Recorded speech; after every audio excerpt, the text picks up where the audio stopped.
বাঁচার আকুতি জানিয়ে সামাজিক যোগাযোগ মাধ্যম ফেসবুকে পোস্ট দিয়েছেন আসন্ন ঢাকা বিশ্ববিদ্যালয় কেন্দ্রীয় ছাত্র সংসদ ডাকসু নির্বাচনে ভিপি প্রার্থী আব্দুল কাদের।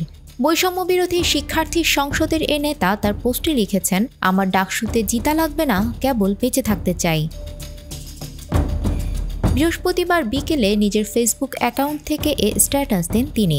স্ট্যাটাসে আব্দুল কাদের দাবি করেন, রাজাকার নিয়ে কথা বলার পর থেকে ঘুমোতে পারছেন না তিনি।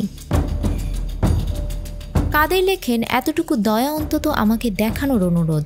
সেই রাজাকার নিয়ে কথা বলার পর থেকেই যে শুরু হয়েছে, প্রতিনিয়ত সেটা আরও বাড়ছে।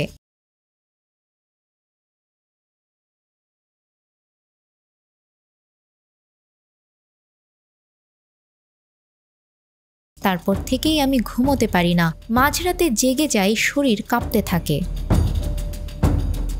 ডাকসু নির্বাচনে ভিপি প্রার্থী এ শিক্ষার্থী প্রশ্ন রেখে লেখেন, একটা মানুষকে নিয়ে আর কত করবেন? মানুষের কতটুকু বা ধৈর্য ক্ষমতা থাকে? আমি আর কতদিন নিতে পারবো জানি না। আব্দুল কাদের জুলাই গণ অভ্যুত্থানের সময় সমন্বয়ক হিসেবে ৯ দফা ঘোষণা করে পরিচিত হয়ে ওঠেন।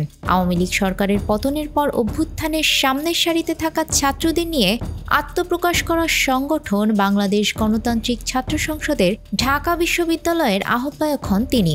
আব্দুল কাদের ঢাকা বিশ্ববিদ্যালয়ের বিজয় ৭১ হলের ২০১৮-১৯ সেশনের আবাসিক শিক্ষার্থী। নিউজ ডেস্ক, আমাদের সময়।